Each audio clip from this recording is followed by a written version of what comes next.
All right. We are here today with Marija Parente. So excited to have you here. Me too. I've been So really looking forward to this interview. Um, I just have to say that our cute Rimsha is not available today. She got stuck in the middle of travels and traffic, so we won't have her beautiful insight, but she'll be able to listen to this and have fun with it after, and we get to share it with everybody else, all these beautiful souls. So I just want to start just giving a little bit of information about Maria so people have a little background of her and some of her insight that she's going to bring today. Um, she has a very wide background. I read through her information. She has a master's in liberal arts or liberal studies with a focus on psychology and a film BA and media training, meditation training. She's a Reiki master training, transformational and feminine leadership, awareness process, which I don't even know all about that, family constellations, and that's just to name a few. So she's got a lot of her hands in a lot of things and a lot of wisdom that comes to her from all of her experience and knowledge and putting energy into these things. Her experience has led her to believe that underneath our identity is a space, an essence, a beautiful spiritual experience that when we can access it and harness it, makes for a life that is a masterpiece of which we are true creators. mm, Her life's mission is that people experience themselves as creators. So she calls herself a total access coach because her superpower is to break the barriers to who people truly are, whether those are self imposed due to what happened to us in our lifetime or that we picked up along the way from, family, culture, education, just all those places that we're in that influence our life. And she has just a very gentle way to clear these limiting beliefs that cause us pain. We can just kind of have a change of perspective and enjoy a beautiful life without the limiting beliefs and the lies that we tell ourselves, which I've realized is, it's all in my head. I realize that every day when I'm upset, it's all in my head. It's just a story. And I'm like, how do I get out of this? And sometimes I'm so stuck that I just don't know how to get out of it. So I'm really looking forward to talking to you about this. Um, and we talked about a couple different topics. And the one that I was leaning towards, one of them was like accessing your true self, which I think so many of us need. I think that's the process of this life is trying to access that. Who am I? We get so domesticated. And at least me, I'll speak for myself. I don't even really totally remember who I am. I have pieces of it. And then I get lost in the lies and depressed and in a funk. And I'm like, that's not me. That's not my higher self. Where am I? Where did I go?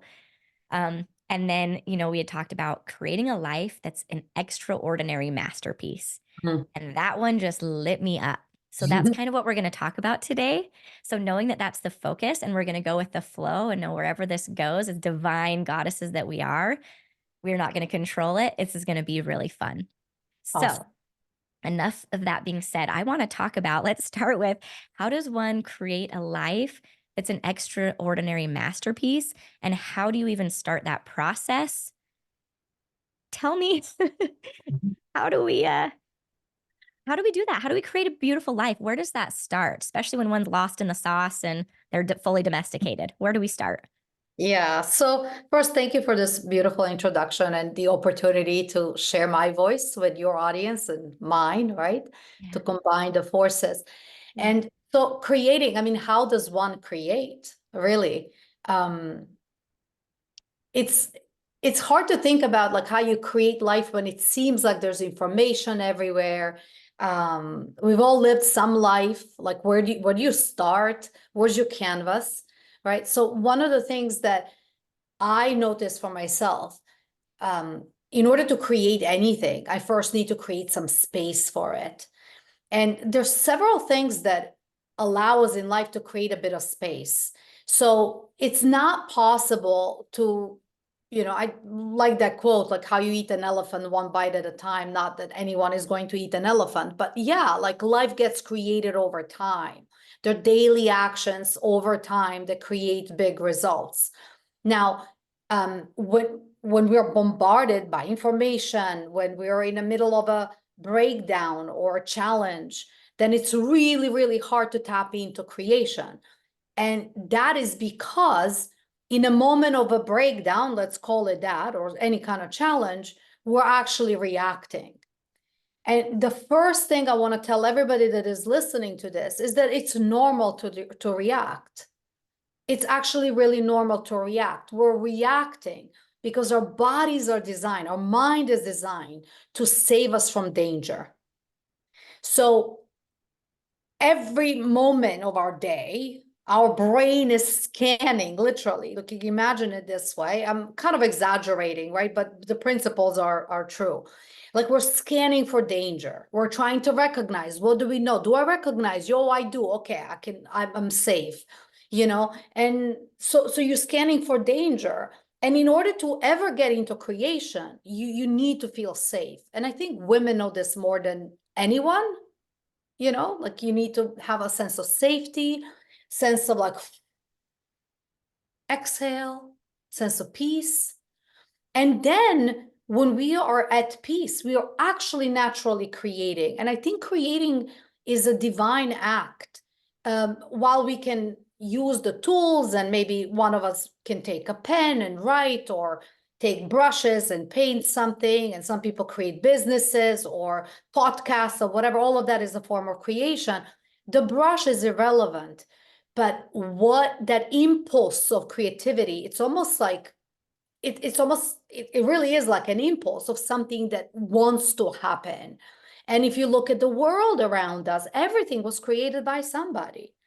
I actually find that quite mind-boggling. You know, it's so easy to complain about things in the world, but if you really look at all the things that we use, and even us being on Zoom right now, using computers, using phones, having microphones, like somebody created all of it.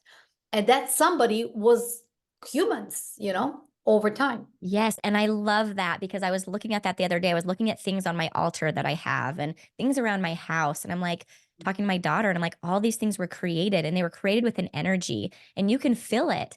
So it's like, and the truth is, guess what? We're always creating. Everybody's creating. But what are you creating? What life force, what energy are you putting into it? And is it a negative energy? Are we feeding off negativity and creating with that? Is it positivity? Is it love? You know, my husband creates beautiful pottery. I'll show right Mhm. now. I'll be drinking out of a goblet. I thought, I'm going to do a goblet today. This is fun. But, you know, people can feel his pottery like there's so much love to it because he puts so much love into it. And he can't create unless he's in that space. When he does, everything's a mess. He ends up throwing it away, and it's just not working for him. But people can feel it, that can sense energies. My friend is like, oh my gosh, I want his pottery because I can feel the love he puts into it. You know, and me, I haven't been that connected with it where I'm like, oh, I don't notice. I just think it's pretty.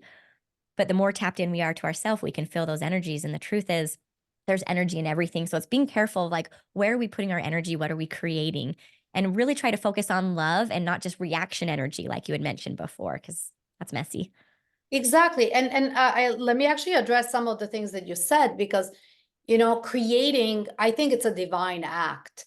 Like when you're creating, you're inevitably not destroying. Like you can't do two things at the same time. So you can't react and create at the same time.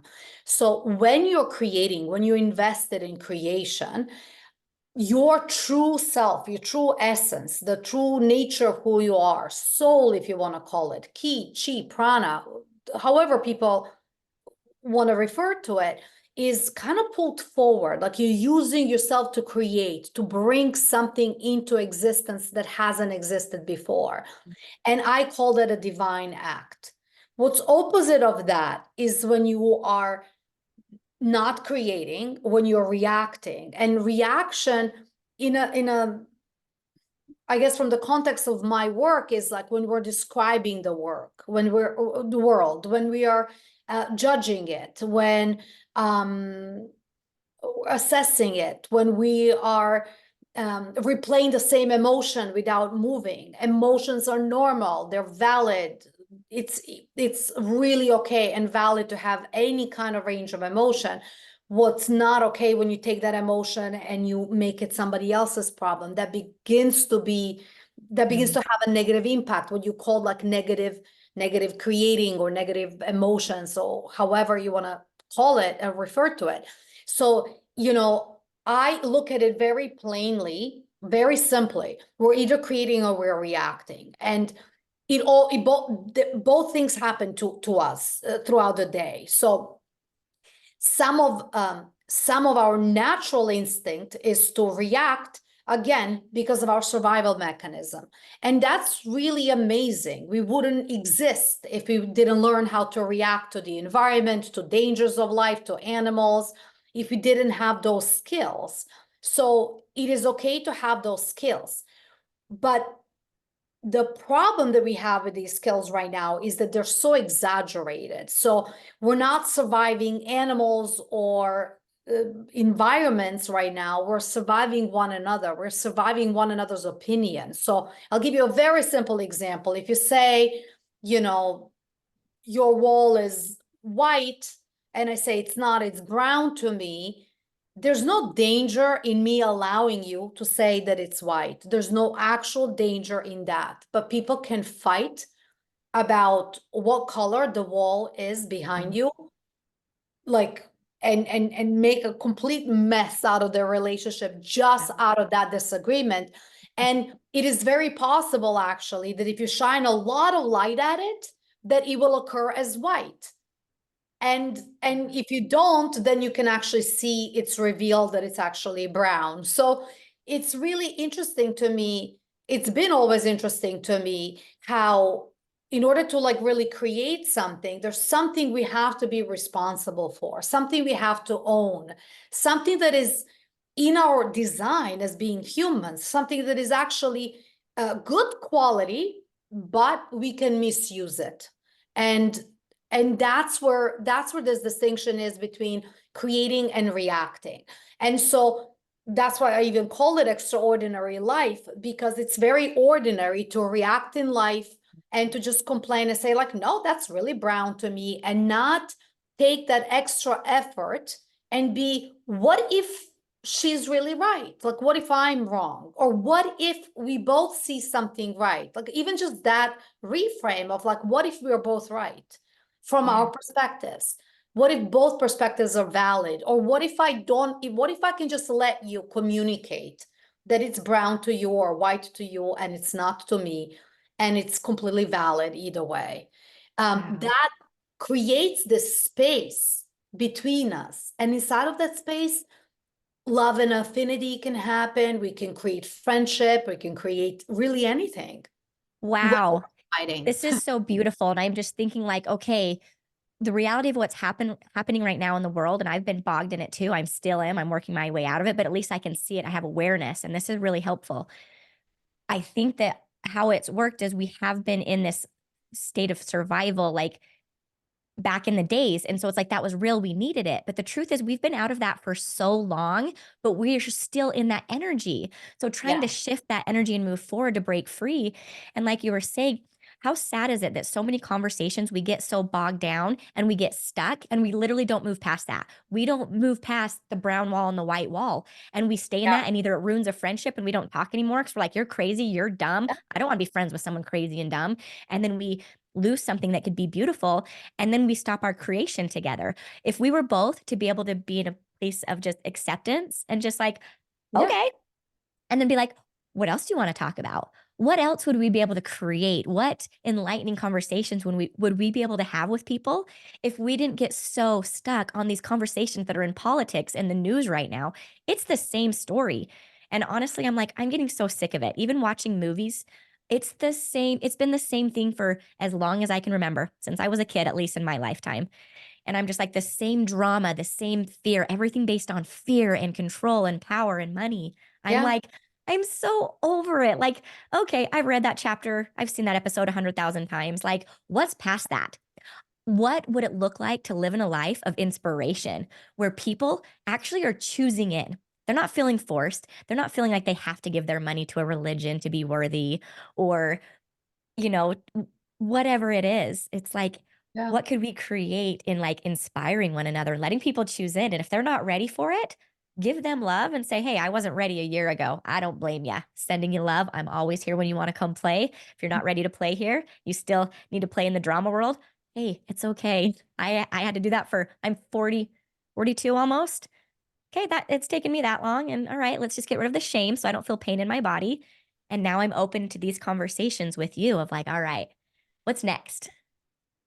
Yeah, it's really, I mean, when you really think about it, I don't actually know exact science around it, but it just really takes a lot of things going right in order for any one of us to be born, if you really think about it, right?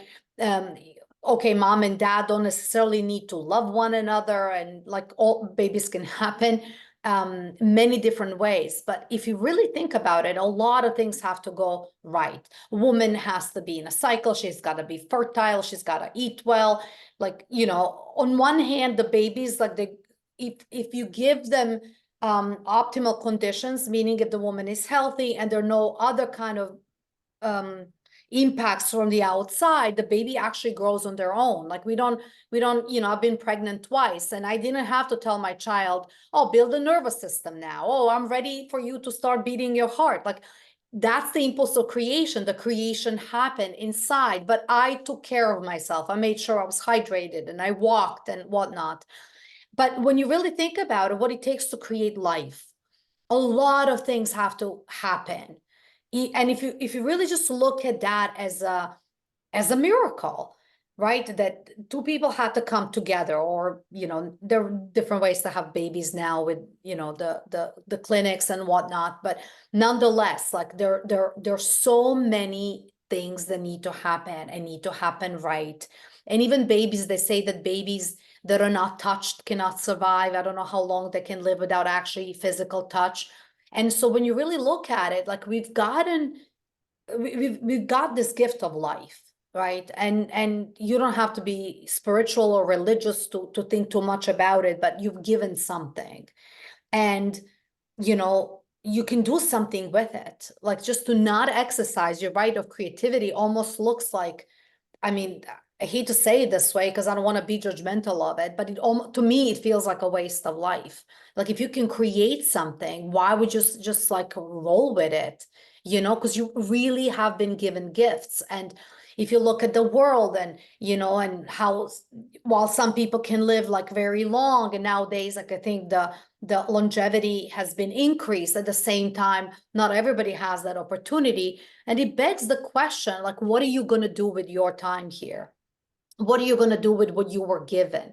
And while we can all be justified that we didn't have the circumstances like of our birth, that we were born in a wrong country, in a wrong family, or in a wrong, or we had wrong education, or we had wrong mom and dad, wrong aunts, grand ancestors, wrong religion, wrong this, wrong that. There comes a moment in our life about adulthood when we can let all of that go and create. And I think that actually ruffles a lot of feathers for people, because it's much more comfortable to just point at all the things that have gone wrong and blame them for it. But the only person suffering if you do that is you, because you don't get to create. You can either be a victim or you can be a creator. And this is not to deny that people are literal victims of certain events, but you can be like an ongoing perceived victim, like something like you're carrying that happened long ago, is not happening or reoccurring anymore.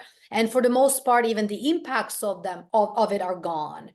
And then you still have this moment. So, you know, you asked me at the beginning, like, what does it take to create? Well, I mean, for people who don't exercise the muscle of creating all the time, what it takes to create is actually taking a pause and looking back a little bit and just kind of understanding, what have I created so far? What were the things that I didn't have a choice about? I didn't choose where I was born or who my parents were. I mean, I can use that, I can frame it as if I chose it. Some people do that. It's a very powerful spiritual technique to say you chose your parents, but I'm talking about reality. Like, I don't know, I was born after them, so I don't know how I could have like been choosing them, you know, like Right. I came after they came. So, Yeah. so, you know, if so you look at that and you examine like, where did you come from, what happened, and you look at what you were given, you acknowledge it, you accept it. I've been using this term like radical acceptance recently, because no matter what it is, when you accept it, you're then not fighting reality. If you're not fighting reality, you have a space inside of which you can create. And most of us, and this is not a judgment because it happens to all of us, including myself, Most of us are fighting reality. It shouldn't be this way. It should be some other way, but not this way. And for as long as something that is should not be the way it actually already is, we're fighting reality. And when you fight reality, you lose every single time. And, Yes. And you're emotions, creating pain. You're creating pain in you're yourself. creating So the pain. truth is, like, sit with it, give it space to sit with it. Like, oh, when I Mhm. think this thought, how does my body feel? I think a lot of times we're so disconnected from our bodies. I know I was. This is a new thing Yeah. to connect. So I'm working with it and even fine-tuning on how deep I get to connect with myself and my feelings with the little subtle things, the little breaths, the just all Yeah. of it. Um, Yeah, and yeah. pain is real. Like I think what keeps us stuck in resisting reality is the actual pain, the Yeah. actual intense emotion. It's not pain is, I consider pain to be an interpretation of a sensation that we have in our body. To be very, very accurate, what is real is the sensation on the body. Pain is what you say that sensation is, but there is a sensation, and sensation can feel like heat, it can feel like pressure, it can feel like tingling even, like so there's a sensation in your body. And if you can witness that sensation rather than try to prevent yourself from being, I mean, you mentioned that I was a meditator, so I can share that with the audience. I've done Vipassana meditation retreats several times. That's a beautiful meditation technique, that is actually by donation, which is really amazing, because when I did it, I was very young and I didn't have resources to study meditation. So it was really great that I could do it and then volunteer back and then pay later on when I started making more money in my life. But Vipassana meditation taught me that like when you witness sensation without rejecting it, without like creating aversion towards it or addiction, or like you want more of it, so you're trying to somehow preserve it. When you just observe it, you notice that every sensation you have passes, no matter how it is. And you can, people can practice that with whatever pain they have, headaches and whatnot. If you actually observe your pain, you will notice that it moves. It actually doesn't stay in one place.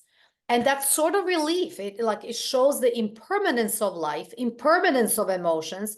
And when you know that emotions will change, even if you don't do anything about it, you're actually no longer trying to just resist feeling something. Hmm. Because if you're resisting feeling something, then you're resisting being in reality as reality is. And when you resist reality, you're not in reality. And when you're not in reality, you can't create. You're reacting to what reality is. And that's the world of creation, world of reaction. And it's really up to us to choose moment to moment. Yes, I love that. And guess what? The truth is, the pain is more caused in the fear of the pain. So literally, it's like, okay, if we were just to allow the pain to come, cry, be angry, whatever, you can only be angry or cry for so long.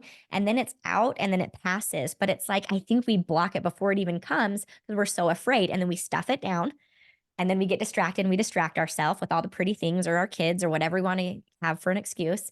And then the next day comes and something else comes up and we push it down. And then that bottles up and it stores. And it's like we don't give ourselves these purge valves to release, which is why I think like breath work, meditation, giving ourselves space, going in Yeah, our room and crying in our bed, feeling our feelings, waking up and journaling each day. How do I feel today? Not what's my to-do list, not how was yeah, my day? What did I do yesterday? Don't care. Doesn't matter. yeah, What am I feeling? What do I feel today? What do I want to create today? And be intentional about what we're creating yeah, so we don't get sucked into the vortex and yeah, the chaos around us. Because the truth is, there will always be chaos around us. And if we're trying to just fix it and stop the drama and stop the chaos, it's just not going to happen. And we're just going to be miserable. So it's how do I create amongst the chaos that's there and yeah, accept it and let it be there and know, hey, I was there too. And guess what? I needed to be there as long as I needed to be there. I needed to feel the level of pain and hurt or whatever I needed to carry until I could free myself. And the truth is, it helps me when I hear different perspectives to know, such as yours, of like, oh, there's a way out. Oh, I can give myself permission to forgive this person or to let it go or to forgive myself or to like not carry this thought anymore. It's like, it's all good. Or I just have to go cry and then I can go and create something cool that day. I don't have to be destroyed or in a mess all day. Yeah. Okay, cool. Sometimes we need permission, which is what this podcast and these conversations is all about. Because some people don't know that they can free themselves in sometimes simple mind shifts. Yeah. Yeah. And it's I mean I have a lot of compassion for people who feel stuck, like through myself and all my clients, when we experience something that is intense or challenging, um, we all want to know why that is. We want to explain it or we want to stop it, and not actually knowing the cause of things makes it that much harder. I mean, even as you were saying, how the pain came or the pain that we were feeling, like I don't actually know that we really know where the pain comes from. There were several times in my life, like something very simple that like I would just not feel great, and I would feel like really down, and I would start making up all kinds of things about it. And then the next day, I noticed that I'm just on my cycle, on my regular monthly cycle. And I Yeah. just go like, oh, that's what that was. And, I didn't know. Or my emotions get really, really intense. Now, later on, I read some book about female hormones and how female brain works. And I started actually learning about and explaining to myself what that really was. I think as humans, we're so addicted to interpreting everything. Mm, We don't hang out in the space of not knowing. And the space of not knowing has a lot of power, because if you give up knowing is this mind, right? If you give up knowing, then your innate wisdom comes through, because it's not obstructed by the thoughts. The moment you have it, that nothing else is possible. And so it's also, I can see how that's also challenging, for us as people, because, when people introduce me, I have to tell them something. I have to explain what kind of a coach I am, because, there's a coach that does something completely different than what I do. I've been in the coaching industry for 20 years. People used to think that I'm leading a basketball team in high school or something. I don't, like, I'm not a sports coach. But so we use words to create meaning. So it's tricky, right? Because language can be used to create, right? Like to create declarations, affirmations. Like when you get married, you say "I do," and it just like now it creates a partnership and committed relationship, and so words create, promises create. And then you can also use language. So it's the same thing, same tool, used differently. You can use language to destroy or to mhm, react, to say, like, well, he is this way or that way, or to judge and assess, and to say, mm, well, but this is what happened, and most of us, can swear our life that this is how that something happened the way we think it happened. And it's been proven time and time that, again, that our memory is not reliable. So it's very interesting. Like we operate in life, when we're in a reaction, we operate in life from the space of that we know what happened, and we can swear, and it's like we were right and you were wrong, and it's like this duality of like who did what and how they did it. And meantime, we don't have access to knowing. And even if we feel bad, we don't know if that's something we ate, or if it's really something that has to do with what we're resisting. We actually don't know. And I know for myself, again, I'm in my mid-40s as well. um that's been the I think the most challenging thing, to just be willing to give up, to be somebody who has this intensity and loves life and loves to create or whatever, and to say like, well, I don't know, or like, what if, it's really a shift. It took like practice and effort. But the more I did that, the more peace I have in my life, the more space people have around me. I scare people a lot less when I speak, when I give them some opportunity to kind of share themselves, even if their view is different than mine. So, yeah, that's beautiful. And then, yeah, I just realized there's just so much judgment with ourselves and with others. And that is another obstacle that causes a lot of pain.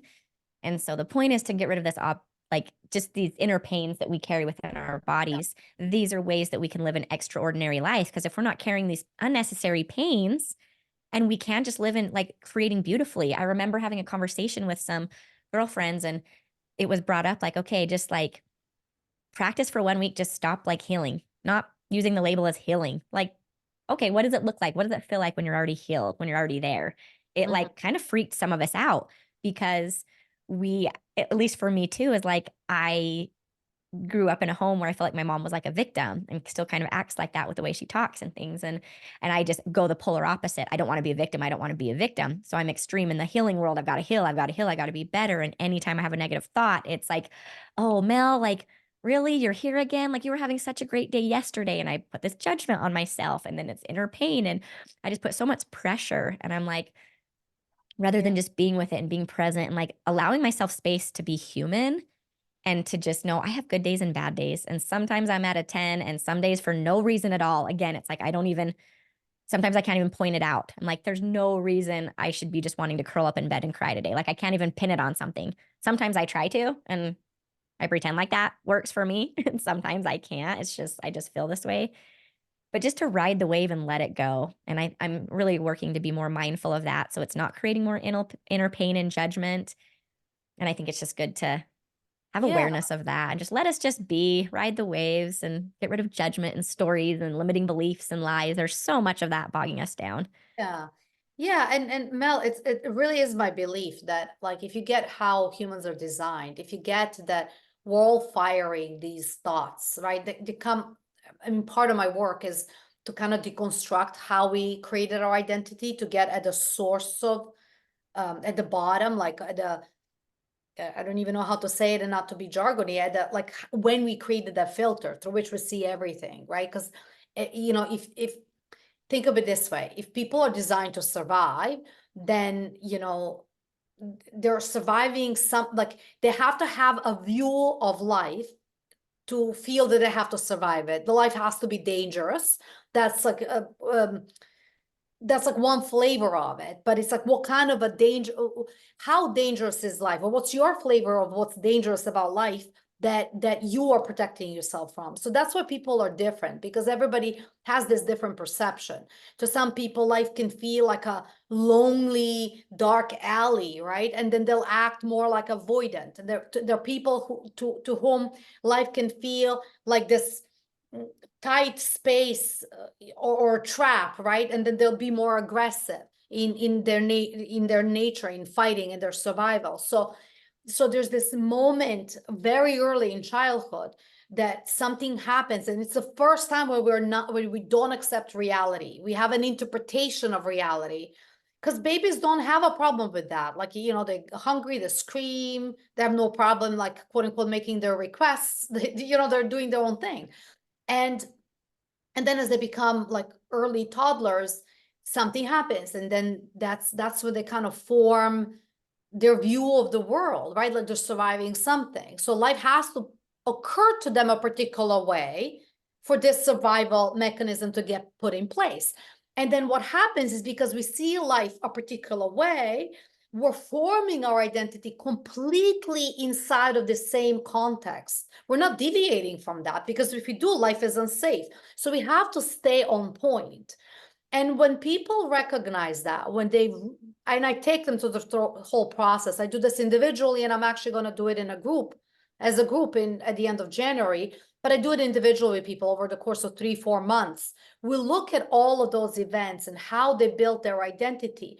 And when I prove to them that everything that they felt they had to do was not made up, but that happened as they were surviving an event that was uncomfortable one way or the other, they begin to see that the only thing between how they see themselves and that true essence, that just space of infinite being, is just that perception, that judgment of themselves. Now, here is a caveat. I think a lot of people who, when they, you know, when they hear about ego or identity or anything that I'm talking about right now, they're worried that they have to be this like good person, good girl, good boy, and whatever it is. And that's not the case. the whole point of knowing how you're designed is so that you have compassion. And when your mechanism is playing out, you kind of get out of the way. You let it do its thing safely. You find ways to kind of let it play out without attacking others or involving others, because then the more people you involve, the more you have to clean up afterwards of the Yeah, mess you made.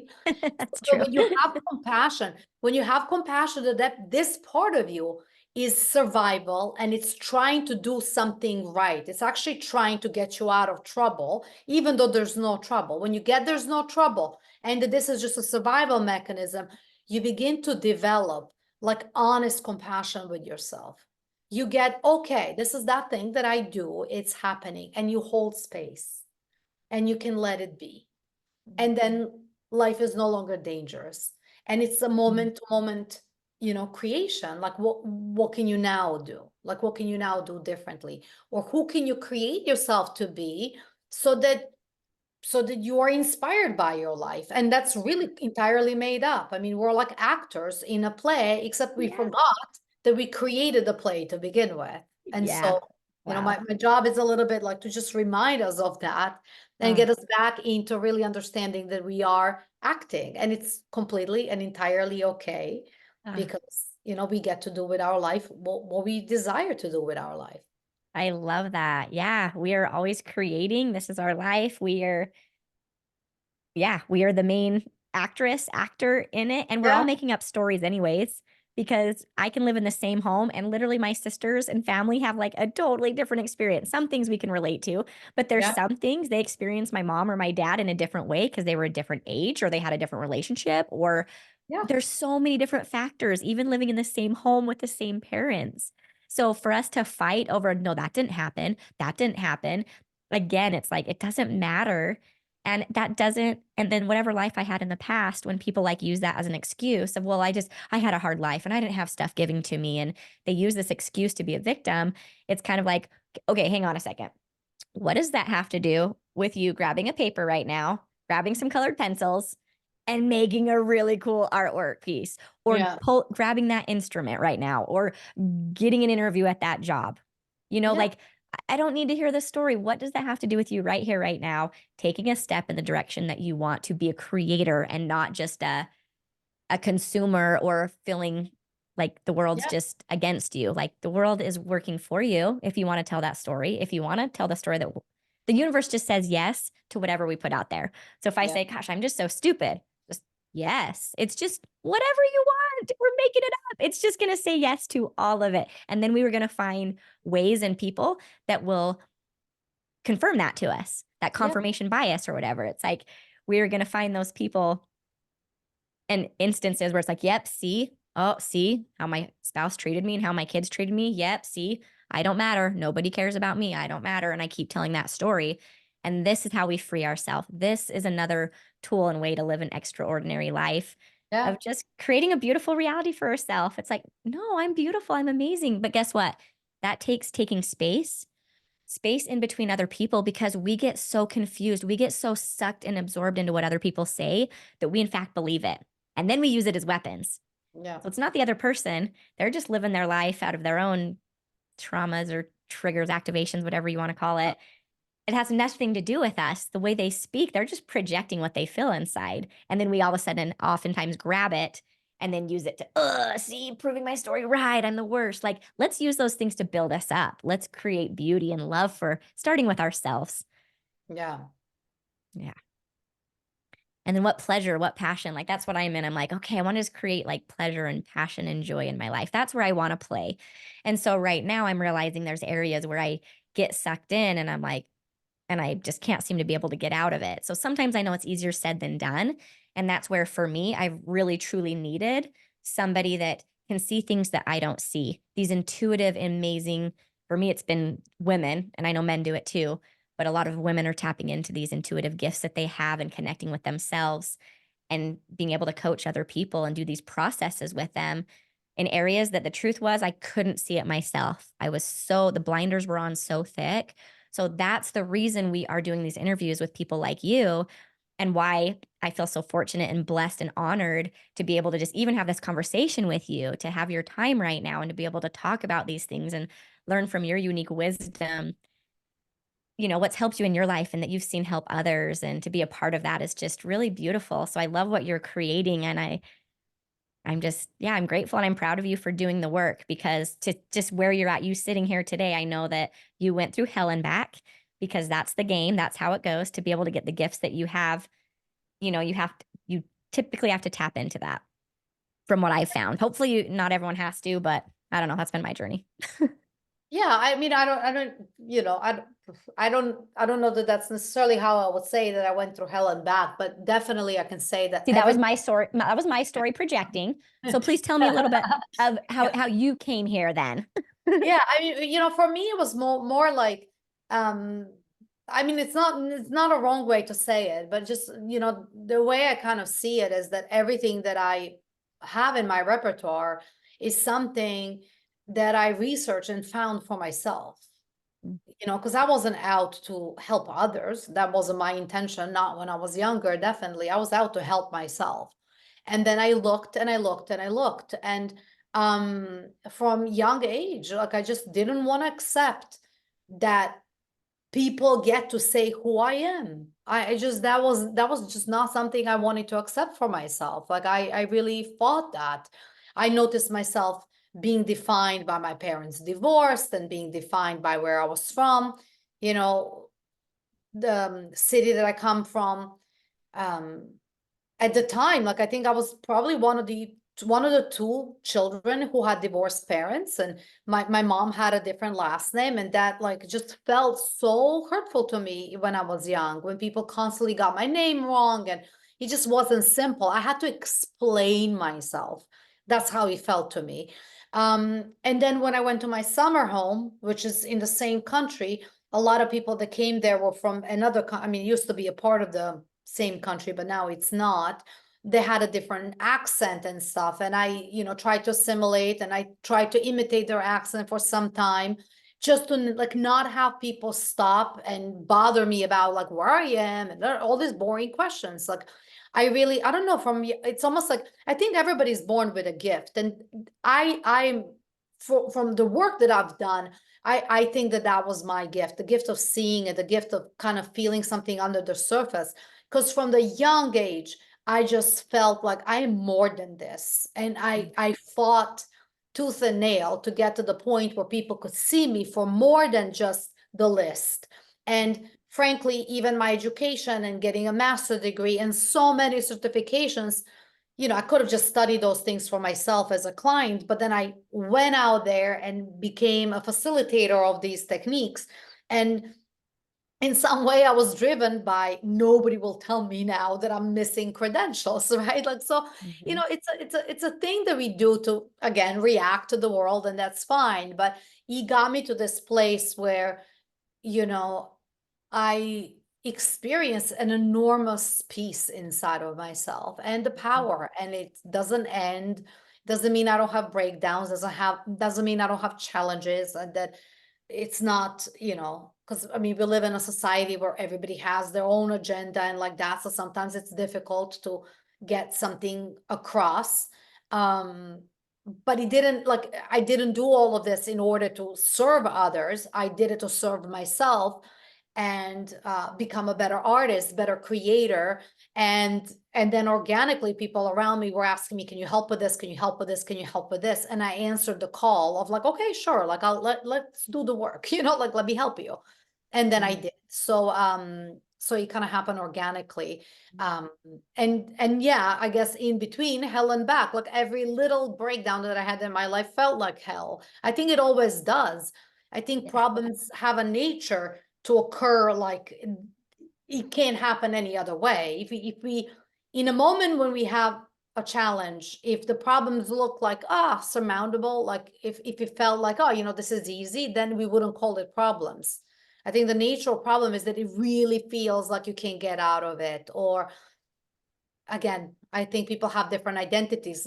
My experience of problems is that I'm trapped And I know, just thinking of some of my clients, some of them think of it as, okay, they're doomed or they're hopeless or they have some different flavor of it. But essentially, we all see problems as something that in that moment, like you just can't deal with, right? Which is, Mhm. but thankfully there are people who are trained like me and other teachers out there who can shine the light and just open up the space around the problem so we can see more of it, because from a different context that's no longer a problem, it's something else. And when Yeah. you see it differently, you can do things differently and you can have different results.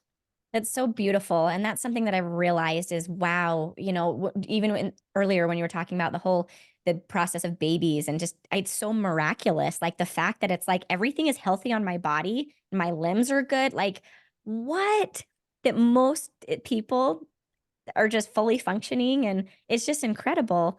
And it like all of us have our unique like wisdom and medicine within us. And it took me a lot of work and plant and animal medicine journeys for me to see that because I was so disconnected from that. And I know not everybody needs to go that path, but for me, oh, I know that I needed it because I was a good liar. I've been good at lying to myself and making myself believe, no, everything's great, everything's perfect, stuff, everything. Yeah. It's been this really toxic way of living.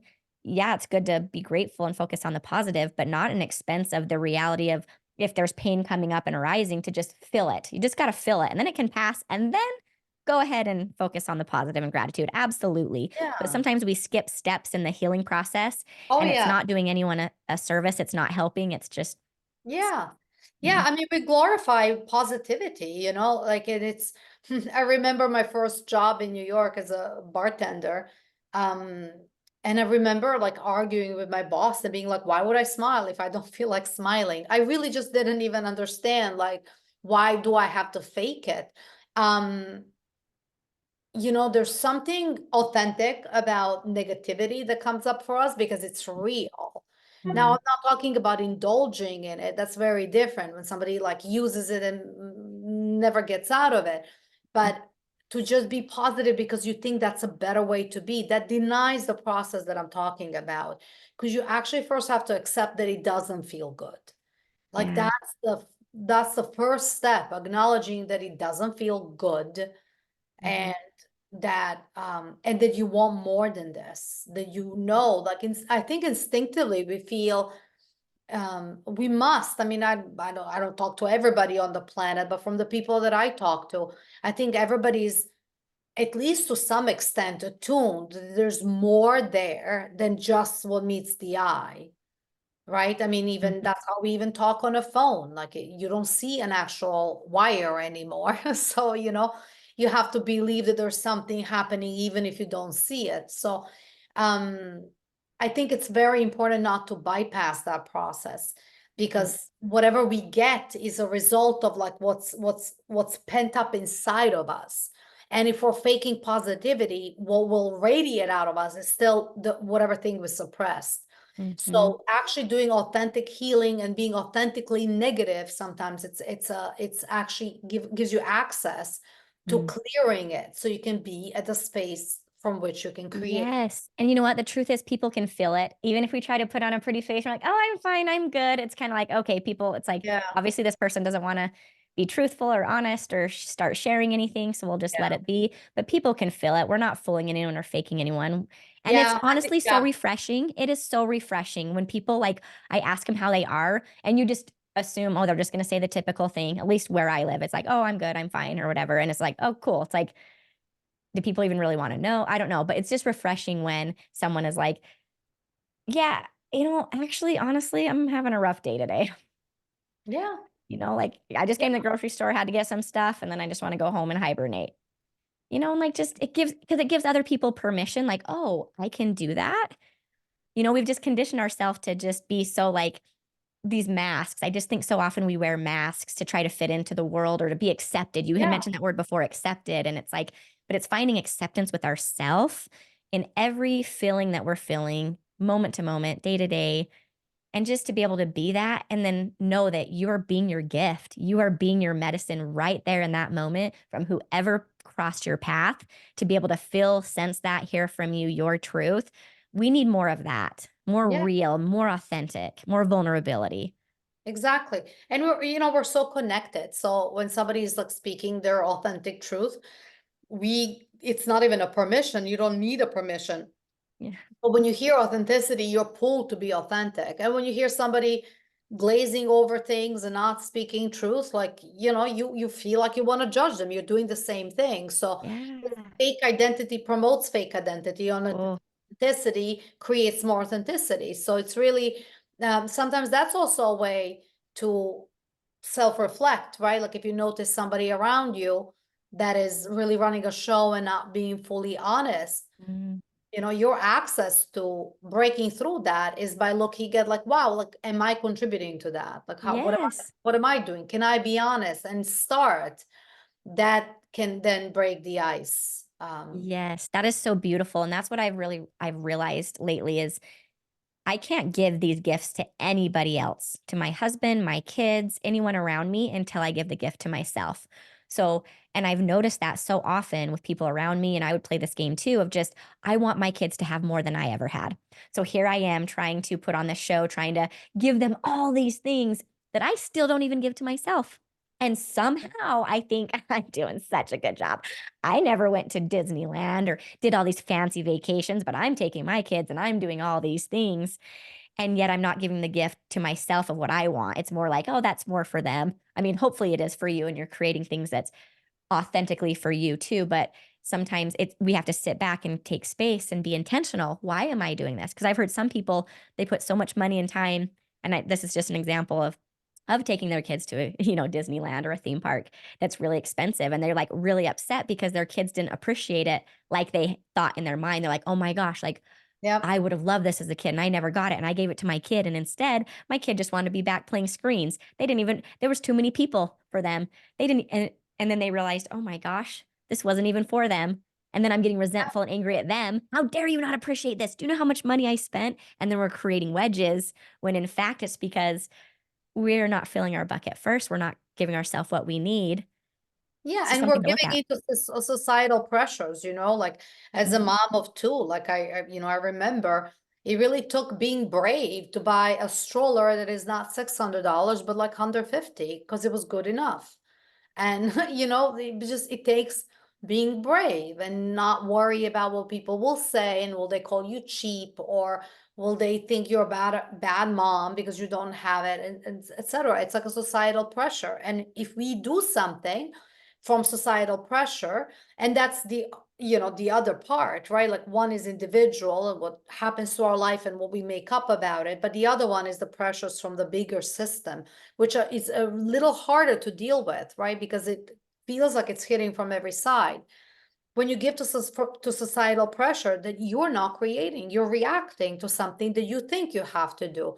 So it takes a lot of bravery to acknowledge where you come from and understand what's expected of you, and then ask for blessing to do it differently. Just ask for blessing to do it differently. Like, I get it. I get that most kids go to Disneyland because, like that. I mean, I have to do that with video games with my kids. I have to say every time, like, I understand. I understand that other kids can watch video games ad nauseum, but not you. Yeah. Not you. I have to be in alignment with what childhood I give you and what you're Mm. creating. And that is just not, like, I'm willing to be a bad mom or whatever he can Yeah. perceive me as, in order to do something that I stand for, in order to create that my child as well is a creator and not just like a user or Yes. something that can, cause addiction and be problematic in other ways. So I'm okay with that. And it's sometimes, I mean, okay, that's not true. It's not that I'm okay with that. I just choose it because the Hmm. consequence of that is something I can live with. And the Right. consequence of giving in, I cannot live with. That's what happens when, parents Mhm. take their kids to Disneyland and they resent their kids afterwards for not appreciating. Well, you didn't freely give. So I come to the Yeah. space where, like, what I give freely, and then I don't resent people when they don't appreciate it, because Mm. I've given it because I wanted to give it, Yeah, not because you wanted pressure. to be there. The gift was for yourself that rippled to those around you. Could be And that as well. Yeah. Like, yeah, absolutely. and that's something I even realized it's like with some of these examples, it's like, okay, well, did we even ask the child if that's what they wanted to do? Or did we go book it, spend all the money and the time and thought that it was going to be great? And Yeah. instead, because I realize like my children are so simple. They're literally like, hey, anything you want to do for your birthday, anything, you let us know. We just want it to be a special day for you. And it's like, sometimes it's my boys just like, I just want to play video games with dad and go to McDonald's. Like, that's it. And then my daughter's like, I just want to be one-on-one be with you. I want to go ice skating with you and spend Yeah. time with me. It's Mm, so simple. It's just like, I just want to play a game at the house. And I'm like, wow, if we would really open our eyes and slow down mhm. and really see what's most important, the money, the things, they really are just a distraction. And in fact, it actually takes us away from really bonding with our children and the people around us. Like all these spending money on all these things and things to do, it's like you're focused on that. And then there's issues that come up with it. It's like way harder to be connected, even though we think, oh, we did a family vacation. Did you though? Were you really connecting or were y'all just running around, Yeah. like just the one-on-one? And that's what I realized growing up. I'm like, all that I really wanted was just to feel like I was enough just existing. That like my Yeah. parents literally they just want to spend time with me because I'm that cool. Like Mm, really, and then when I'm sad to have someone just hold me, like it's okay to be sad. Like what's better than that? Like if we want to go down to basics, like and really show our kids this like love and even others, spouses, relationships, friends, whatever. It's like let's just sit on the couch and let's just chat. What's going on in your world? How are you feeling? What hardships are coming up for you? What beauty is coming up for you? And I don't want to just talk about the negative because we can easily talk about that the whole 2 hour girl get together or whatever it is. But it's like, let's talk about it and like, okay, what are ways that we can move through this or to find beauty and to love yourself. And yeah. I Yeah. don't know. Yeah, Mm, that's awesome. I was thinking too about, I had started talking about people that are doing like their healing and, I've been on that process. Um, And part of it, like when it was like, oh, if I'm not working on that, like that's my identity. That's been my identity for so long. Who am I after that? mm, And then someone made the comment of like, well, gosh, I'm so used to creating, and we're going back to creating like from negative emotion, from pain. I'm so mm. used to creating beautiful things from pain. If I don't have my pain to source from, like, sometimes we feel like we have to hold on to that because there's been beautiful artwork and sculptures and Yeah. things created from and music from people's pain. And so we talked about it and it was like, okay, but what about moving past that? You created, that's beautiful. Whatever creations you have, you'll have them forever and they have their energy with them. But what about creating in the next level? What about creating in happiness and joy and pleasure? Ooh, that's kind of exciting. Like giving people permission to create in beauty. It doesn't, even though the world shows us like, no, if you're going to have a movie, there has to be negativity and pain and hurt and someone's getting walked all over, someone's, like so much negativity. I would love to start telling some other stories. I would love to start seeing movies that are like watching people break limits, Mm, like, all right, I'm sick of survival. I'm sick of like, oh, is my head above water? It is today. Yes. And I feel like I'm below again. Oh, and I'm up. Like, I don't want to ride those waves. I'm okay with riding waves and doing this human thing, but I want to play more in that creation, that fun, that zest for life, yeah. that like the things that I want to always push myself, but not in the pain. I want to push myself of, ooh, could I create more of this? Could I do more interviews? Could I create more paintings? Could I talk with more people, connect with more? Like, I don't know. How do we Yeah. how do we do that? Yeah. I mean, you're asking me. I, you know, it really just again it comes back to being brave to be um truly you and to create from who you are.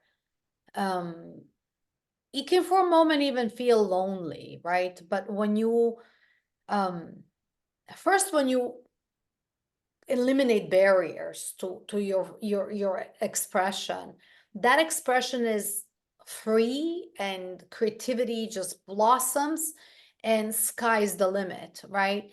And I think when we're creating from that space, the life just works. I don't know how else to say it. Yeah. There's an energy of like peace and things work, etc. And then something happens and then things may not work. And then there's also like you re-examine and you get back on track, so to speak. But one of my mentors told me, and I really love this. Um, she said, she said to me that to not focus so much on like being successful and getting there, and especially in a kind of way we think of success in a current paradigm that we all live inside of. She said, you know, just wake up every day and lay down a brick. Like, stay on your path, stay true to yourself, and lay down a brick.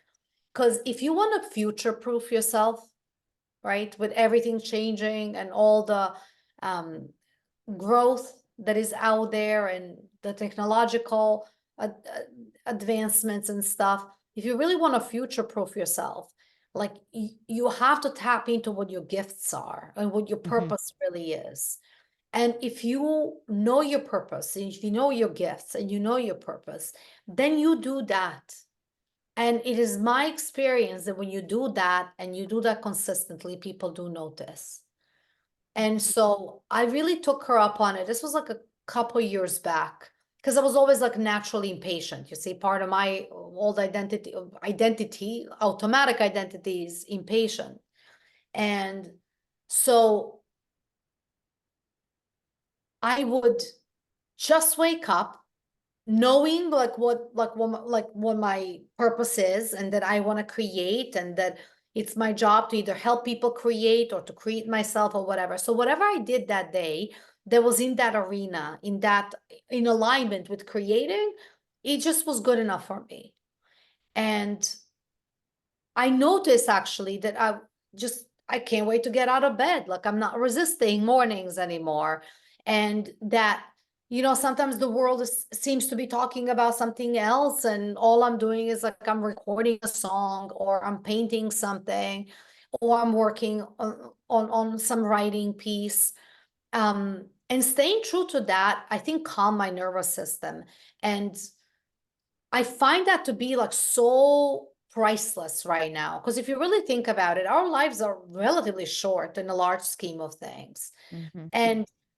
And most people are overwhelmed, overworked, overwhelmed, and they need like, like their life will happen like, oh, when all of this is over, when the holidays are over, or when this is over, and like that. So there's always this waiting time, like one day, someday reality, someday when everything is ready, someday when kids are in college, someday when, holidays are over. And time passes anyway, and no miracle or masterpiece happens overnight. So when you really think about it, if that's the case, then you have to create that miracle every day, every moment of your day. And eventually it just looks like it's not like, it doesn't look like you're creating masterpiece. You're actually just creating. It's just when you look back, you look at it and you notice it's a masterpiece. So that's, I think, most important thing, to just really stop racing and give ourselves that space to connect with who we truly are, with that like impulse, that essence of who we are. And then to listen to that and create from there, day in, day out. And I think before you know it, there will be like a tipping edge, right? And people will begin to normalize creating from there. And it will no longer be, I mean, I find a lot of movies unwatchable now, really unwatchable. I mean, I notice like how I feel about it, and I'm very sensitive to that. Like, I watched a show with my husband not long ago, and I was noticing that I just can't even watch more than one episode. It's actually too much. It's like the worst of humanity. And I could notice it impact me, and impact me judging them, and going down the rabbit hole. And I would just say like, no, this is not how I want to spend my evenings. And I recently actually saw a movie with a friend called The Monk and the Gun. And it was this Bhutanese filmmaker that I adore. And the movie was not about violence at all. It was beautifully made movie, so peaceful. The story still had all the elements of the story. There was a conflict and like that, but there was no violence, there was no blood, there were no curses. And it was still so remarkable. Everybody was so moved after the screening of that movie. So I think it's really possible. It's really possible. Like, you have to commit to having a drama-free life in order to have a drama-free life. It's a commitment, and take it one day at a time, because that's how we create, one That's day at a time. beautiful. And guess what? And the truth is, it's like the reason that we haven't had probably more videos and movies and things out there that are these like positive and uplifting and inspiring is because a lot of us, I mean, some of us have tapped into that, but a lot of us haven't. I mean, at least the people that I'm around, a lot of them haven't. And I am seeing a lot of them awakening the people that I'm around, and so it's like we're moving and shifting together. So I'm excited to see the possibilities of like, ooh, but yeah, it takes me being a part of it, a part of the collective, part of me giving this gift to myself and letting it ripple out to those around me to inspire them to Yeah, see pieces in themselves, the pieces of themselves that they haven't been able to maybe tap into.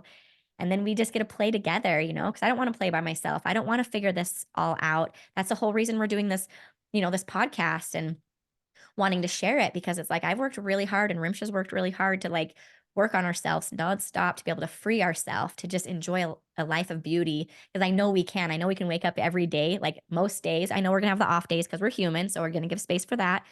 But a majority of it just being joy and bliss and play and like get to wake up and like what a beautiful playground we have to play on. This yeah, earth is incredible. We can go anywhere we want and we're adults. We have money, we have time, we have cars, we have healthy legs, we have so many things. We have phones, we can connect with people and um anyways, I'm just excited to play in that world. And I realize this has been interesting because and I've been having to sit back and just look at it like, whoa, this is fascinating.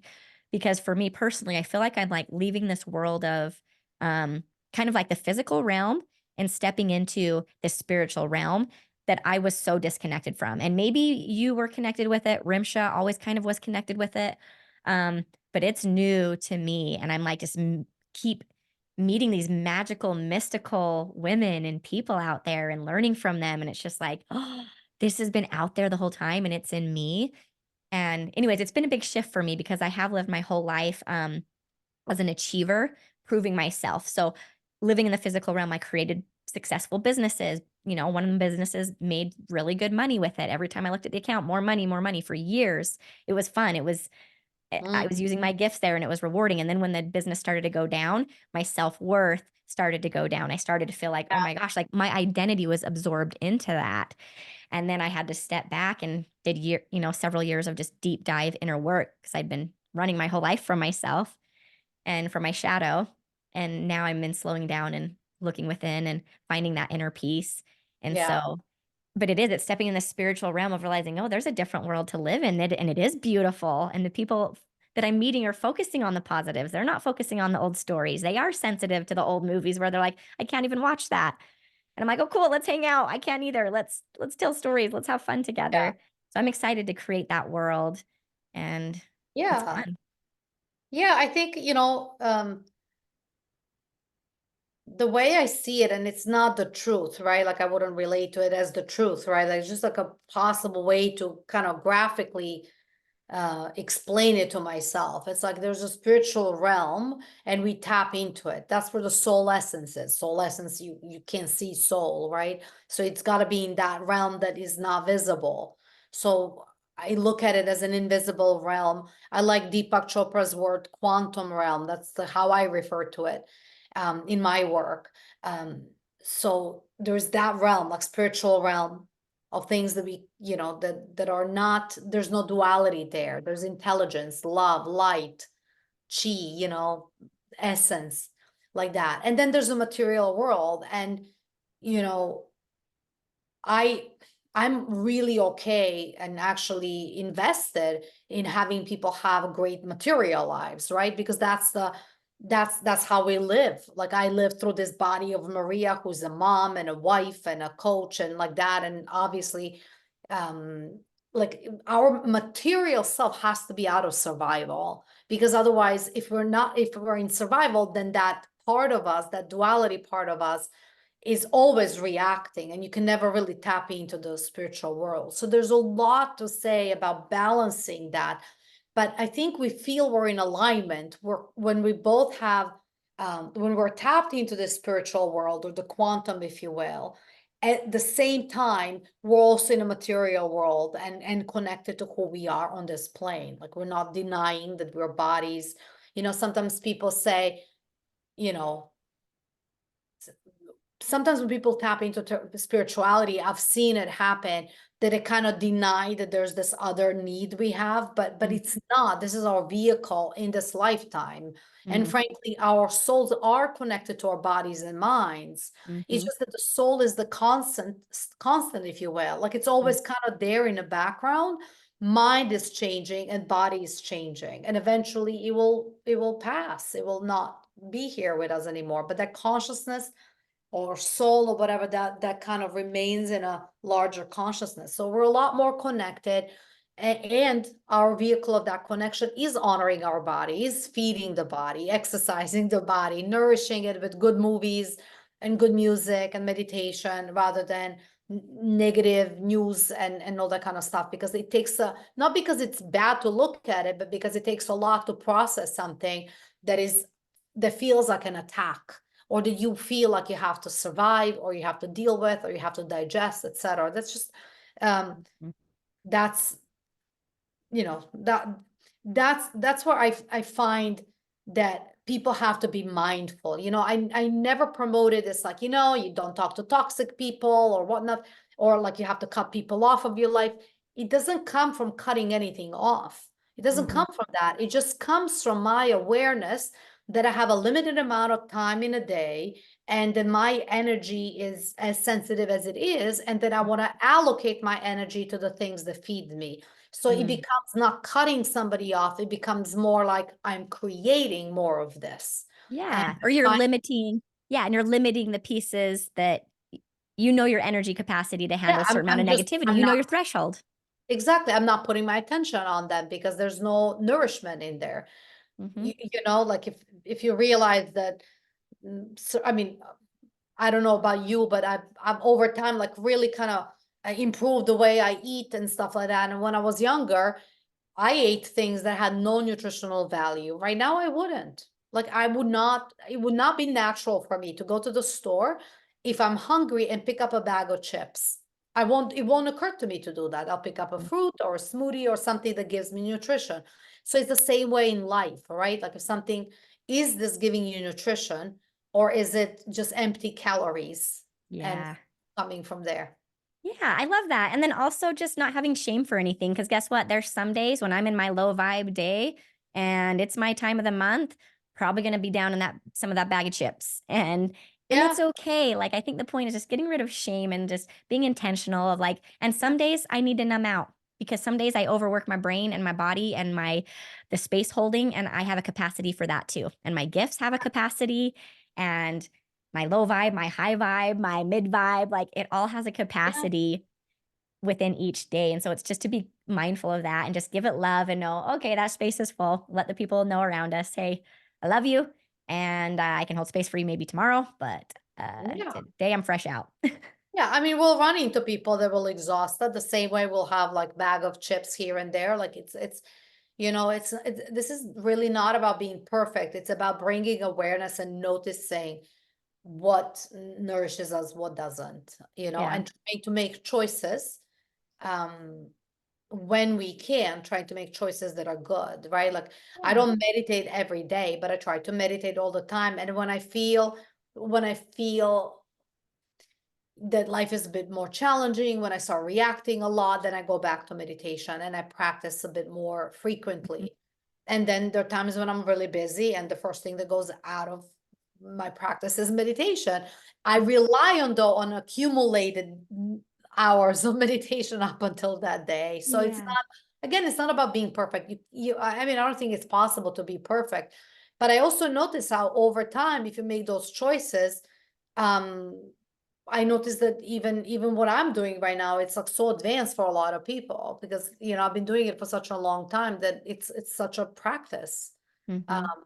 so we can Yeah. really learn everything. So Yeah. I love that. Well, and even that comment of, that perfection, I'm kind of like, what is even perfection? Like it's really just I don't know. that's just someone's opinion. It's like because my idea of perfection is probably gonna be different than your idea of perfection. So it's like let's alleviate some of the weight of that too, of just like and that maybe that's just good enough. It's just like that's good enough for me, or that's perfect for me. I'm happy with it. I'm content. Like this artwork, it's like, no, this is my stopping point. This is where I know I can stop putting energy into this piece because it's great. It's perfect to me. And someone else might be like, oh, you could add this and you could do this. And they're like, yeah, I could, but I like it. And I like the space in between, Yeah, and just, yeah, yeah. trying to reclaim some of these words and energies of just, Oh, definitely. Yeah, definitely, definitely, definitely. I love that. I actually love committed to purposely like doing things imperfectly so you can free yourself up from it. Like yeah, actually having a commitment to do it imperfectly and owning it. You know, yeah. that's fun. I love that. Something else I wanted to bring up. There's so many great points. I'm having fun talking about this. So I want to bring up the children thing again, especially Mm. like with screens and things like that, because that's a big obstacle for a lot of us parents right now. It's one that my parents didn't have to deal with. I didn't get a phone until I was like 22 or something. I don't know, in college. And so it's a whole nother world. But I'm realizing I'm learning a lot from it. I'm like, try to tell my kids, okay, you got your hour. Here's and before it's like I would have time and then I wouldn't have time. And I realized, oh shoot, like it is an easy babysitter. They're quiet. I can focus on things that I want to do. And so I realized, oh shoot, okay, I'm doing this way more than I want to. But then I would limit them, like, okay, you get an hour on your phone, then or not the phone, but on the computer or whatever. And then I would limit it. And then they'd be bored and wouldn't know what to do. But then here I am on my phone. And I'm like realizing I really want to create a space where they don't want to go to electronics. And the truth is, a lot of us are disconnected. I've been disconnected. I still am in ways. I'm really trying to be mindful of it and like want to spend time with my children. So like when they get home from school, I'm really working hard to get everything done that I need to in the day before 4 o'clock. And then Mm. when they get home, I put everything away and really just work on focusing with them. What's your homework? What do you have? How was today? Let's play. Let's wrestle. Let's play this new card game that we have. And like I really want it to be where we want to spend time with each other. But the truth is, a lot of us, we just instantly go to our phone. It's so easy to get distracted. It's so easy to find interesting stuff on there. And even if it is beneficial, is it more beneficial? Is the trade off worth the trade off of my family and having quality time together? Me and my kids each did a little quiz on the five love languages. It's like 10 or 20 questions online. And every single one of us had quality time was the first one. And it's Oh, like, okay, let's like really focus on this. And I want my kids, I would love to be a home where we have all the tablets or screens or whatever all out on the table or wherever they are. And the kids come home and they choose to be with me because I'm more fun. But the truth is, no wonder they want to go to the tablets. If they see mom and dad disconnected, they see them like not being fun and just saying, hey, don't do that as we're doing that or we're doing work. And like, I want to create a home and a space we enjoy being with each other. But that takes me doing my inner work and connecting and healing my inner child. Like, why don't I want to be with my kids? I'm like, they're so easy. I keep saying all the time, I just want to play. I want to have fun. I want to play. I want to play with other friends and people. And I'm like, it's hard finding other adults, women adults. I realize that are as silly as I am and want to dance and have this high energy and play. And I'm like, where do I find those people? And I'm like, goodness, I have a daughter in my home. She's 8. She like worships me. She wants to hang out with me all the time. On her birthday, she was telling me she just wants to hang out one-on-one with me without dad and brother even. Like she loves that connection. And I'm like, I only have a few years. My boy's 11. He's already like not wanting me to put him to bed. He'd rather put himself to bed. I'm like, really? That's boring? Like, oh no, he's only 11. And I'm like losing that. And I'm like, okay. So anyways, that's something that I've been mindful of realizing like I want them to want to choose me. And guess what? I can't blame them if they're going to their screens. Well, mom, create some more fun, get some more fun games, play with them, wrestle, put the phones away, be silly, turn on the music. Then they're going to want to come and play. But I'm creating another generation that's going to just be numbing out. And I'm realizing I do not want to do that, and I'm really trying to take this parenting thing seriously. And at first it was like an obligation where I'm like, oh, I want to parent, but I don't. And that was my own inner issues, like with my healing. And so I've had to connect with my inner child and heal some of those wounds and love myself. And so now I'm starting to come out. I'm still kind of dipping down and then I come up and I'm good. But I'm starting to be more on the up. And anyways, it just feels really good to be mindful where we put our time and our energy and what we're creating. And right now, I just want to slow down with maybe friends in my life right now and put the attention on my kids and focus on them versus being like, get out of my way. I'm playing with my friends. Go play your games. Don't distract me. Be quiet. So, yeah. anyways, that's something that I just wanted to share where I'm at in my life. Yeah, yeah. I mean, I hear you on the challenge of parenting. it's not easy to find a balance between not isolating them from the way other kids are maybe living, but also create for them environments where they can be, again, more creative. I mean, that for me, that's a guiding light for obviously everything I do. Um, I let my kids do some screen time, and the guiding light is like, is it educational? They actually already kind of know, so they can get a little manipulative with that.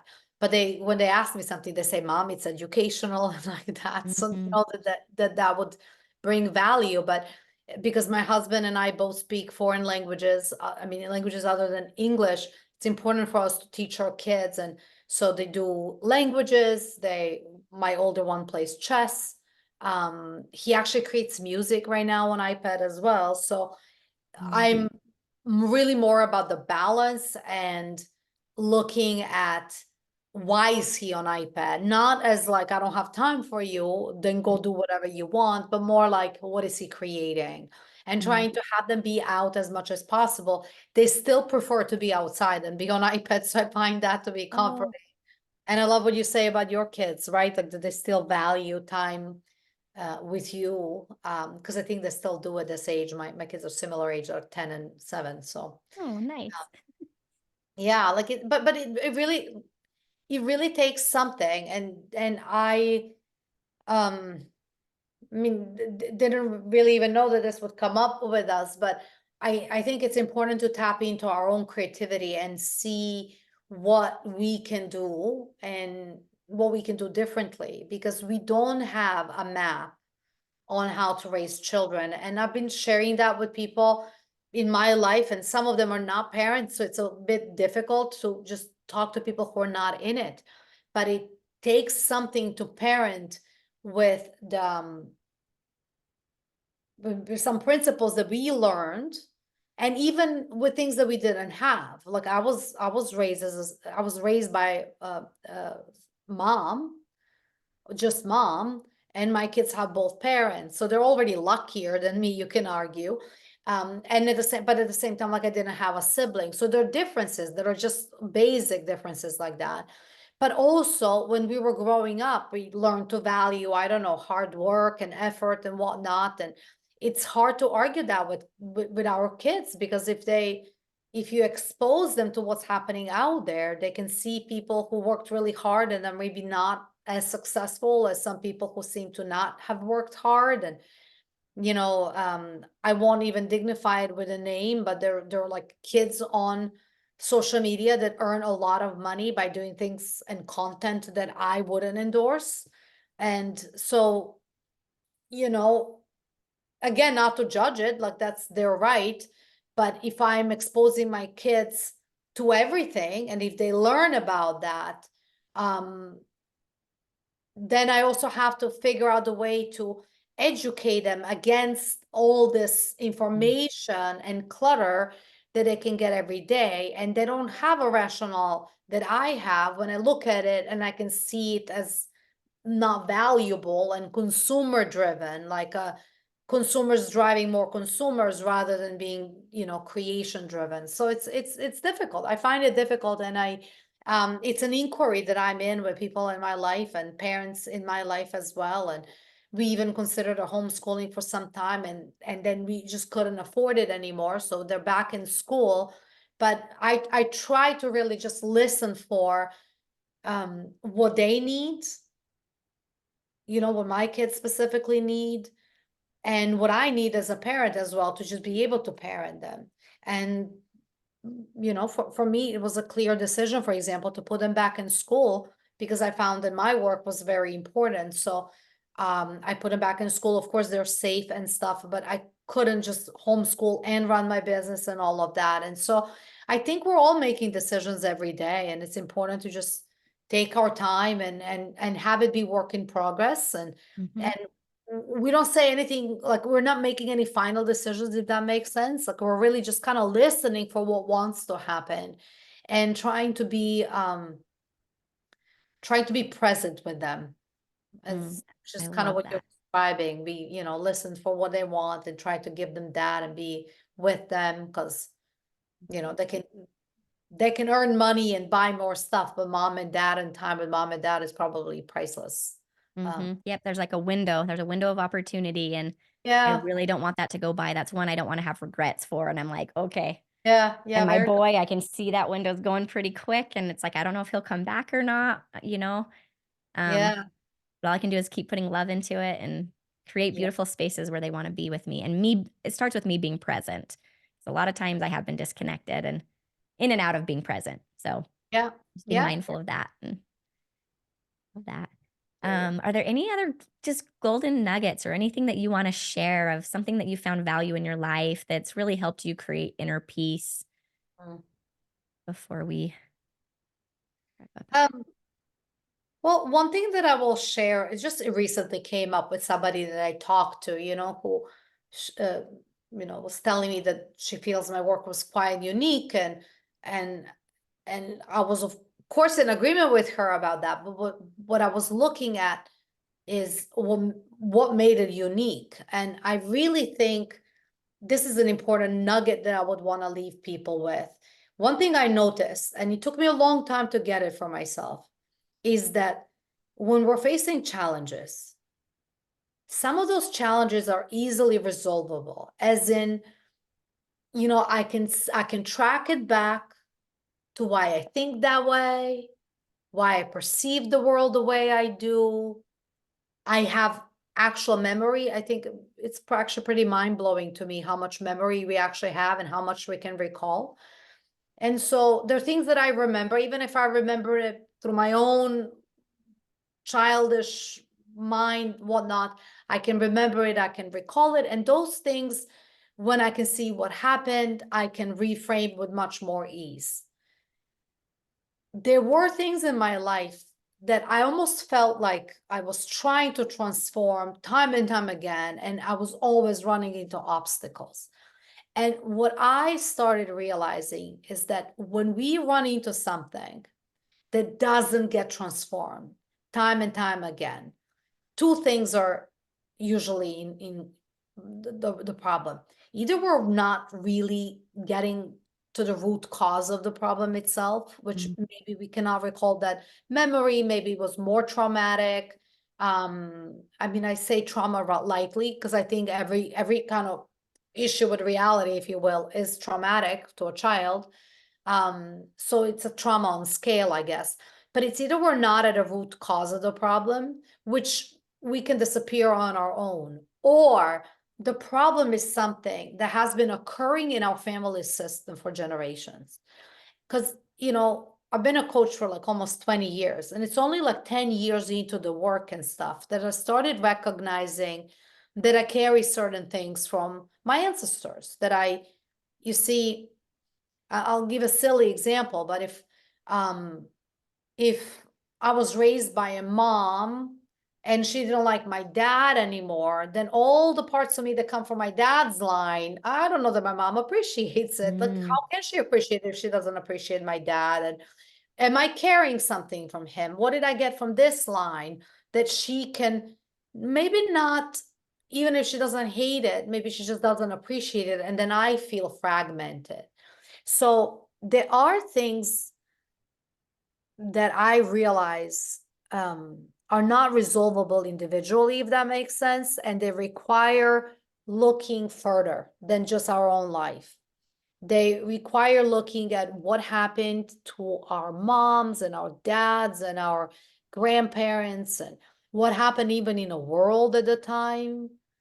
Like if you look at the tragic things that happened in our world, like everything from slavery and Holocaust and wars, because when you open up the view from just your individual self into the larger system that you belong in, you begin to understand why people acted the way they acted and why you somehow intuitively carry something, because it's also biology, right? Like when I mean, I'll tell you this, like such a interesting biological fact, that the eggs that made your children, right? Like if you had biological children, like the eggs that made your children were actually formed when you were a fetus in your mom's womb.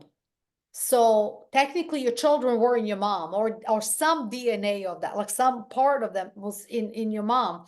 And so we really carry so much more than just what is in our life and what happened to us. So that's I don't know if it's a nugget, but it's just a something that I really, if there's like one thing I want people to know, is that if it's really hard, then it's because it's not yours. It's Mm, not something you did.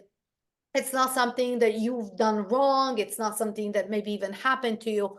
It's something that you were born in, so to speak.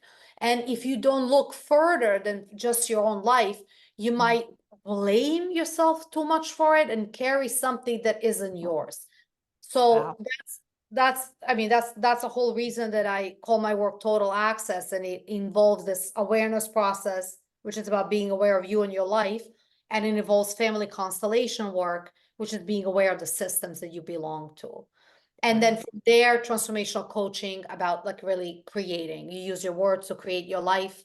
Whether you want to have a masterpiece or you want to have an ordinary life, like I really am not, I'm no judge of that. I just, give people tools for that. Um, but I wish, if there was like one thing I wish I'd known earlier, it would definitely be that, because there were things that I just carried so much and that I Wow. struggled with so much, thinking that there was something I could do, and it just wasn't mine. It wasn't mine.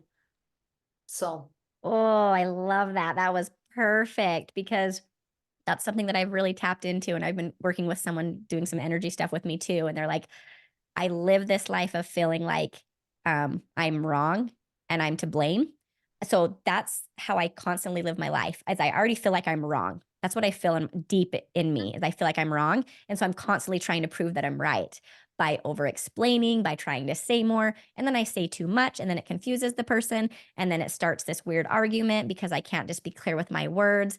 And it's like just this weird process. And it's like, what the heck? It's like I can see it happening, and so just trying to shift that. So that's really powerful because it's like I would feel the weight of the whole world on me. And I have this big heart and this tender heart, and I've been trying to protect it my whole life and built up these walls around it. But yet light would break through. So you'd still feel it from me because it's so big.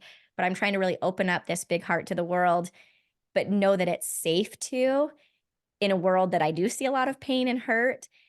And then I yeah, realize it's just coming back to trusting myself, though, of realizing, okay, Mel, you've had all these experiences. You protected yourself this long. You don't have to be in the same story as a kid. Yeah, when I was a kid, the truth was there wasn't really a lot of safe space for a sensitive heart to be in that home yeah, with, where it was at. And it's like, but I'm not there anymore. But yet I'm still telling the same story and I'm not opening that heart up to people yeah, around me that are giving their heart freely. And so it's like I'm creating this wedge and this weird stuff. And it's like, whoa. And yeah, some of this isn't mine. It's like this, I think, was passed down because I think my mom carries this energy too. And I don't think it's a coincidence that she carries it and then it's passed to me and I carry it. It's like letting this blame go, this shame go, and just, yeah, it's not me, it's the program. It's like, it's yeah, just a program that's playing. I inserted the program, just autopilot, and I don't need to carry it. I don't need to beat myself up. It's just be observant and mindful when it's there and realize, oh, that's not mine. I don't need to carry it or feel the pain of it. There's nothing wrong with me. yeah, yeah, So I love that. I love that you shared that. I think that's big. If you really realize that and just come back to the heart. And like yeah, you said, when you're feeling bad or feeling icky, it's like it's your body giving you a message. It's trying to repel the lie. And the reason it hurts so bad is because we're death gripping it because we believe it's ours. And then it just keeps hurting us. We're like stabbing our own heart with it. It's like, drop it. yeah, It's never meant for you to carry. Just let it pass, let it go. It's not yours, never was. yeah. Wow. Okay, so that's what you do, though. I want to make sure people know that, because I know there's going to be people that resonate with this and want to connect with you. So, yeah, share some of the things you do. So, you do some coaching, which is what, through Zoom calls. Share all the things that you have to offer these. Yeah, I mean, besides, being an artist in my life, which I don't monetize on at the moment, I work as a coach. So there are different ways to work with me, and they evolve over time because I'm always responding to the demand. But for the most part, um, I do this work either individually I take people on a journey where I have them really look at how they created who they really are right now. like how it's not even how they created it, how they became who they are, and which part of that is just a reaction to something that happened in the past and not necessarily something that they can stick to.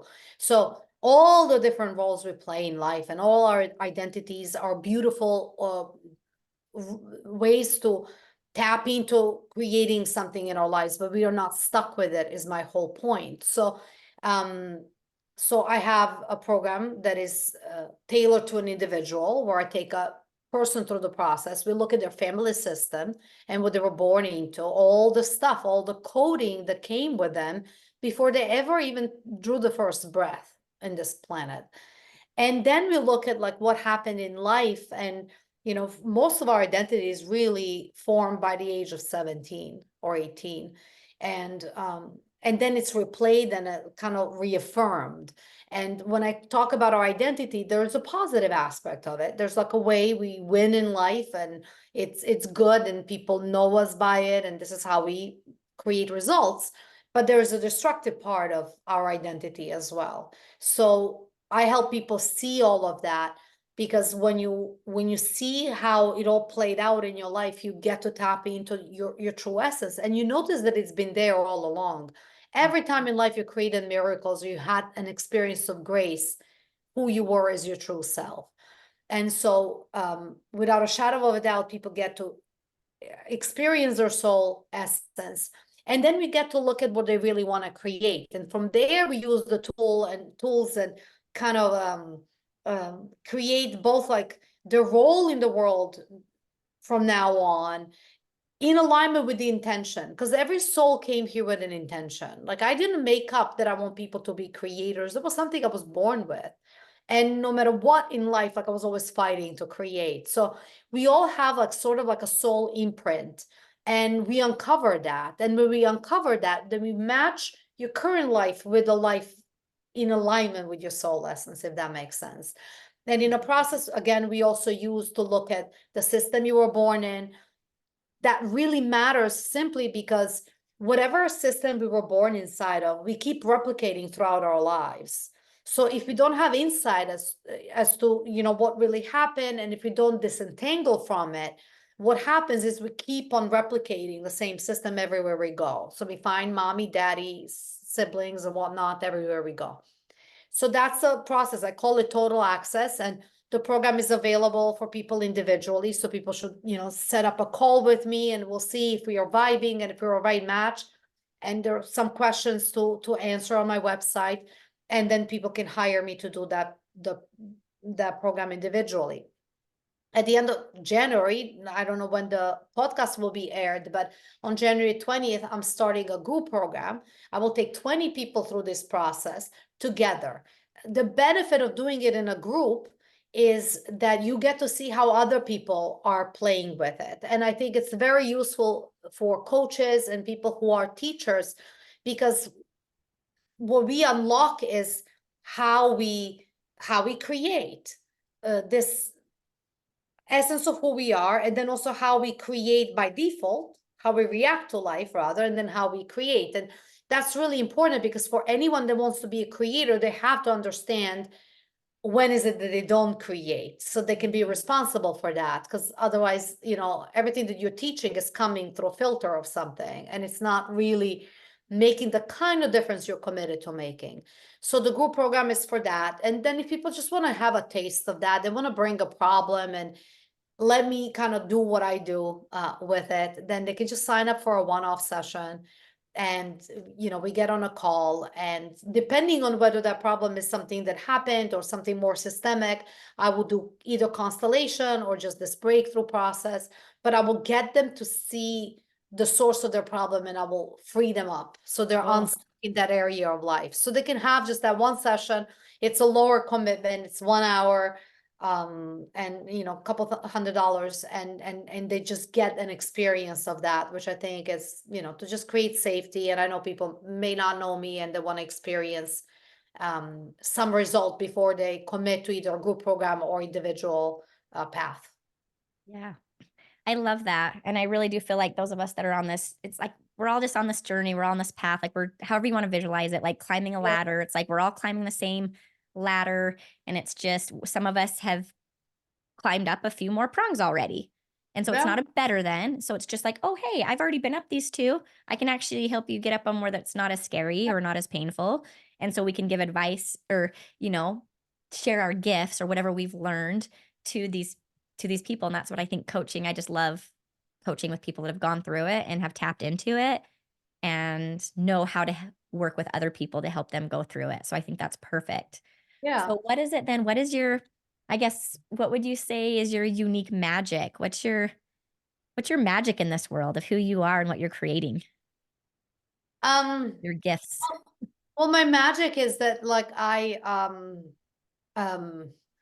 I think my enormous sensitivity is my magic. I'm extremely, extremely sensitive. And so I see obstacles with like laser, like laser eyes, really, and I have very low tolerance of obstacles, which is why I got myself so trained, really to just avoid having obstacles. But in a process, I'm really good at mining them. So um, like I'm skilled at this point as well, like skilled in listening. So it's very, um, it's begun to be very easy for me to hear what's in a way, right? Because I'm Yeah. listening to the language and stuff. But it actually comes, funny enough, it comes from my own sensitivity and my own intolerance of anything like not going my way. I love that. The gifts that you've been able to find through something that could be really painful. Like this Yeah, sensitivity thing is new for me. I realize I've been avoiding it my entire life. I've been running from it. I did not claim that. Did I thought I was the furthest from any of that until yeah, some stuff started coming up and I realized, whoa, I'm a highly sensitive person. I'm an HSP. Now, how do I live in this world like that? Because I haven't been living in the world like that. I've been really stuffing everything and suppressing it. And then my boy is the same way, but it allowed me to yeah, open up and really connect with my boy that I didn't know how to connect with him because I was so avoiding that piece of myself. He was like foreign. It's like a foreigner to me. I'm like, he doesn't talk. I try to ask him questions. He won't open up. I'm like, how do I get him to open up? He won't do it. And it's like, because I'm doing it so fast or in my way. So I realize when he opens up, that's when I have to be there. He can't jump. He will not jump through anybody's hoops. He's fine having zero connection with you. You want to have a connection with him, you show up when you see him in his zone and when he's asking for it, you drop everything you're doing. Otherwise, you're not going to have a connection with him. It's just interesting to see that. Um, okay, so that's beautiful gifts that you have. What is it that you're creating in this world and like or what support would you need in case there's someone here listening that can give some support of whatever you're creating? Yeah. yeah. Well, I think, the biggest support, and something, something I appreciate so much is when people share the work, when they if I mean, I get that not everybody's maybe in a space where they can do the work, but when they do the work, like sharing the work and spreading the word, that I appreciate so much, right? Because to do the kind of work that I'm doing, it's a bit counterintuitive to create templates and be out there and be up people's, like, what I consider sometimes in people's throats and stuff. So I would appreciate, anyone who's even remotely interested to actually just like enter my pages, to try something. From time to time, I even have free events or opportunities, or at the very least, like schedule that session and then share the work, share the podcast, share the website and stuff. Because when people spread the word, then people who need the work that I can provide can find me. And um that's been the hardest for me as well in some ways, because again, a lot of this work I've gotten just because like I've done it for myself. So and it's also very private work. I find it's very vulnerable and stuff. So I always think about like, yeah, I can share a lot of powerful stories, but those are intimate stories of my clients. So I'm still in that world. So if anyone wants to help with sharing it, spreading the Mm. word, I would absolutely appreciate that. Because you asked me about my vision. My vision is that we create a culture where people are connected to who they really are, and they're tapped into their innate creativity, and they're expressing themselves freely in the world. That is beautiful. Oh, I love what you're creating. Thank you for creating such beauty in this world. and offering it to us. I love this. Okay, so what are the best ways that people can connect with you then? Is it email? Is it certain social medias, a website? You can share any of that. It's perfect to create, I mean, it's perfect to contact me via email. I'm often on Instagram. My Facebook is mostly I'm connected to family and friends. So everything is under my name, Marija Parente. I have LinkedIn, I have Instagram, YouTube, Facebook, and then email maria@mariaparente.com. Maria is spelled with a J. I think you'll have it in a probably bottom of the video. Yeah, So we'll link it. find me that way. So whatever works for people, whatever their Perfect. mode of Okay, so that sounds good. Yeah, we'll have that in the links of her website, her email, and all of that. So those of you that resonate with her and want to connect with her directly, do a session, ask her more questions, follow her, whatever you want to do would be amazing. And those of you listening, thank you for listening to this.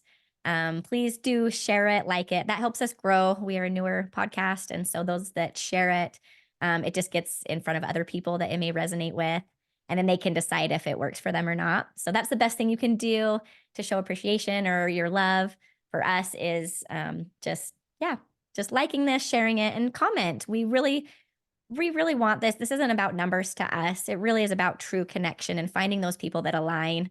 I don't need people that don't align with this. I want to put it out there to as many people as possible that align with me, that align with you, so we can work through these things, because a lot of us, the traditional models hasn't worked. The traditional talk therapy training and medication hasn't worked for a lot of people. If it works for you, great, keep doing it. I'm never going to take people away from what's working for them. But we are just wanting to show other ways that of things that maybe you didn't even know were possible out there that may work for you. And so that's why we're doing this. And anyways, thank you so much, Marija, for your gifts and for sharing with us. I had such a fun time talking with you. I got a lot out of it. So thank you for being here. So much awesome. gratitude. Awesome. Thank you so much for having me. It's been an honor to just come and share. Yes, thank you. All right. Well, I'm going to stop.